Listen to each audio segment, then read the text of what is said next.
तमाम देखने वालों को दुनिया भर में सलाम और आदाब। डॉक्टर इम्तियाज़ अहमद हाज़िर खिदमत। मैं एक triple board certified endovascular surgical specialist और इंटरवेंशनल रेडियोलॉजिस्ट हूँ।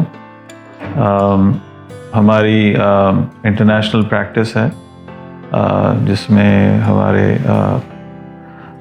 मेजर सेंटर्स हैं और हमारे क्लाइंटल तमाम दुनिया से हैं। हमारी 2 मेजर साइट्स हैं, हमीद लतीफ़ हॉस्पिटल लाहौर जो कि कदाफ़ी स्टेडियम लाहौर के सामने वाक़ है। दूसरी साइट हमारी OMI हॉस्पिटल कराची है जो कि कोस्ट गार्ड हेडक्वार्टर्स और IBA के सामने वाक़ है। आज का टॉपिक इंतहाई अहम है। इससे रिलेटेड टॉपिक पे हम बात कर चुके हैं, यूट्राइन फाइब्रॉइड्स और वेट गेन। ये एक इंतहाई इंटरेस्टिंग और फैसिनेटिंग टॉपिक है। जैसे कि आपको इल्म है कि फाइब्रॉइड्स एक तरह से जिसकी प्रेजेंटेशन वेट के साथ भी है और बल्ज ऑफ द बेली यानी पेट का जो निचला हिस्सा है वो बढ़ जाता है। हमारी ख़वातीन जानती हैं कि किस तरह वेट लॉस करना है। अक्सर ईद बकरीद या शादी ब्याह के मौक़ों पे उन्हें मालूम होता है कि 5-6 पाउंड उनका वज़न बढ़ जाएगा और उन्हें पता भी है कि किस तरह लूज़ करना है, लेकिन सडन वेट गेन और पेट निकल आना ये अलामत है कि फाइब्रॉइड्स मौजूद हैं या निचले पेट के निचले हिस्से की सख्ती बढ़ जाना ये अलामत है कि फाइब्रॉइड्स हैं। फाइब्रॉइड्स खुदा न खास्ता कैंसरस ग्रोथ नहीं है, ये एक मसल ग्रोथ है और बिनाइन है, काबिल इलाज है। फाइब्रॉइड्स ब्लीडिंग सिम्टम्स करते हैं, बहुत ज़्यादा ब्लीडिंग होती है ख़वातीन को जिसमें उनकी अमवात भी हो चुकी हैं और रोज़ाना पाकिस्तान में हम ये केसेस देखते हैं कि इमरजेंसी रूम में ख़वातीन को लाया जाता है जिसमें बहुत यंग ख़वातीन भी हैं जो कि जिनका हीमोग्लोबिन 4 या 5 पे पहुंचा हुआ था, जो कि एक इंतहाई ख़तरनाक सूरत हाल है। और कुछ तो बहुत अफसोस के साथ कहना पड़ता है कि वो मुर्दा हालत में इमरजेंसी रूम में लाई जाती हैं सिर्फ इस डिज़ीज़ की वजह से, जो कि काबिल इलाज है, इसका इलाज एग्जिस्ट करता है। ट्रेडिशनली इसका इलाज सर्जरी से किया जाता था और अफसोस अगेन कहना पड़ता है कि 18-20 साल 22 साल की बच्चियों के यूट्रस निकाल दिए गए, जबकि इसका इलाज बग़ैर सर्जरी के भी किया जा सकता है। दूसरा जो ऑप्शन है वो है मायोमेक्टमी, लेप्रोस्कोपिक मायोमेक्टमी, जो कि की जाती है और काफ़ी पेशेंट्स में इफ़ेक्टिव भी है, लेकिन ज़्यादातर पेशेंट्स में ये दोबारा रीग्रो कर जाते हैं। यानी आप मेजॉरिटी जो उसका फाइब्रॉइड का जो पोर्शन है वो तो आप निकाल देते हैं, लेकिन रूट्स वहीं रह जाती हैं जिसकी वजह से ये रीग्रो कर जाते हैं। जब खून की कमी वाक़ई होती है तो आप में वीकनेस पैदा होती है। जब वीकनेस पैदा होती है तो उसको कवर करने के लिए आप ज़्यादा खाना खाते हैं जिससे आपका वेट गेन होता है। वेट गेन की वजह से आपके फ़ैट सेल्स बनते हैं। फ़ैट सेल्स से एस्ट्रोजन जो कि फ़ीमेल हार्मोन है उसकी मिक़दार जिस्म में बढ़ जाती है, जो कि डायरेक्टली इफ़ेक्ट करता है आपके फाइब्रॉइड्स को और जिससे फाइब्रॉइड्स की ग्रोथ बढ़ जाती है। एक फाइब्रॉइड मटर के दाने से लेके एक बड़े तरबूज के साइज़ का भी है। हमने जो पाकिस्तान में देखा है मटर के दाने से लेके खरबूजे के साइज़ या फुटबॉल के साइज़ तक के फाइब्रॉइड्स देखे हैं जो कि ट्रीटेबल हैं। एक अनमैरिड खातून में या बच्ची में जो यूट्रस है वो मुट्ठी से ज़्यादा बड़ा नहीं होगा और ये इंडेक्स फिंगर या गोशे शहादत से ज़्यादा लंबा नहीं होगा, यानी 7.58 सेंटीमीटर। अगर उसके ऊपर 10 सेंटीमीटर का फाइब्रॉइड आ गया तो वो ना आप यूट्रस बचा सकते हैं ना फाइब्रॉइड निकाल सकते हैं। तो अक्सर यही होता है कि आपको बताया जाता है कि मायोमेक्टमी कर रहे हैं, लेकिन साथ ही आपसे लिखवा लिया जाता है कि हम यूट्रस भी निकाल सकते हैं, और अक्सर यूट्रस निकाल दिया जाता है।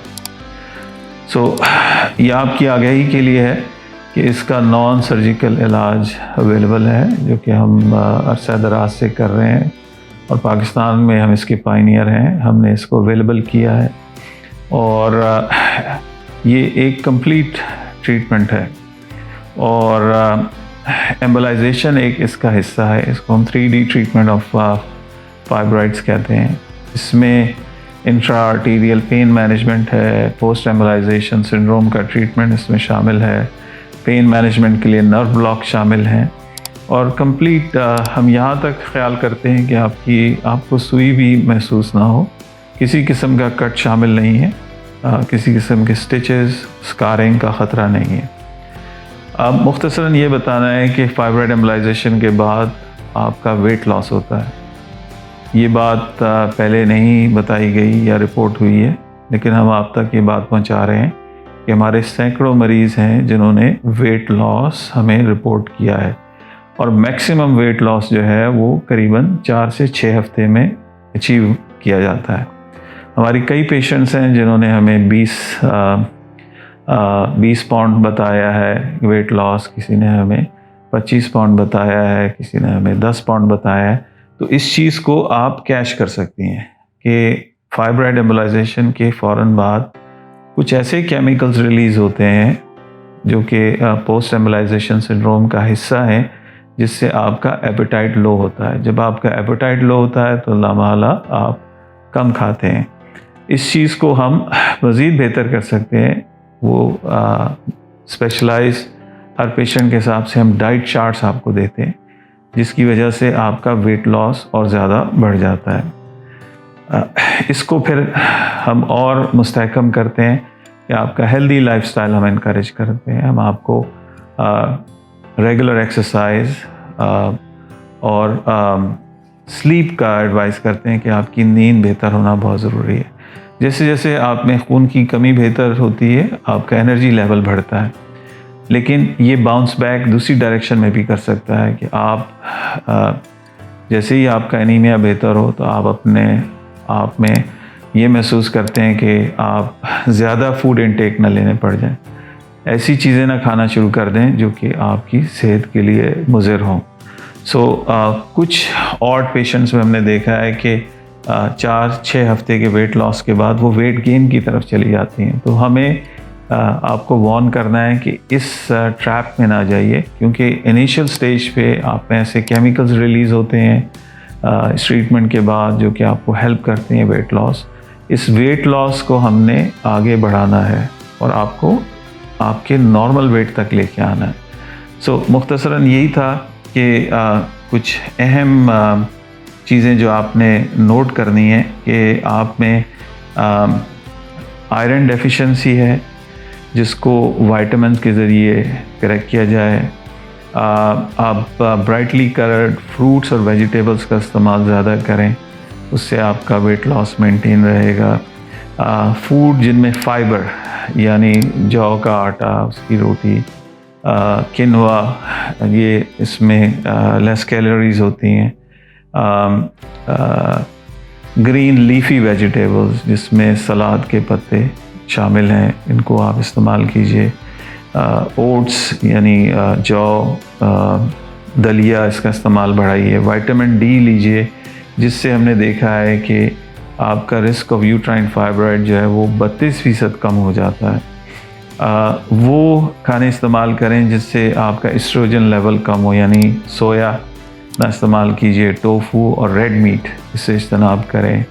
ब्रॉयलर चिकन से आप बचिए, ये टोटल हार्मोन्स हैं।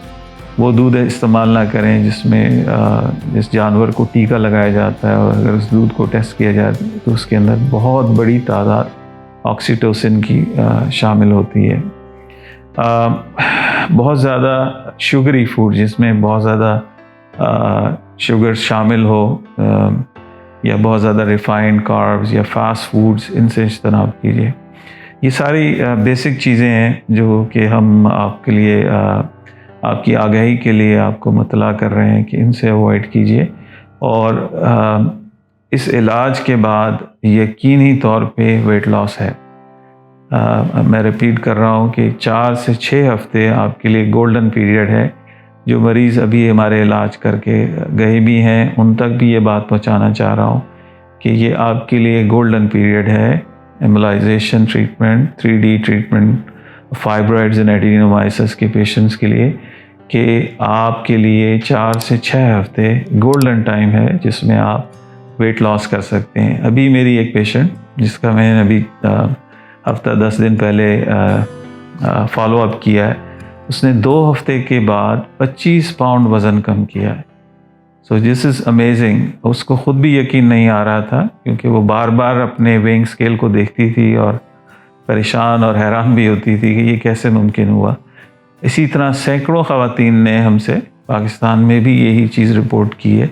तो इसको कैपिटलाइज़ करें, इसको और बेहतर से बेहतर करें। ये आपके लिए गोल्डन अपॉर्चुनिटी है to get back in shape, to look beautiful and smarter.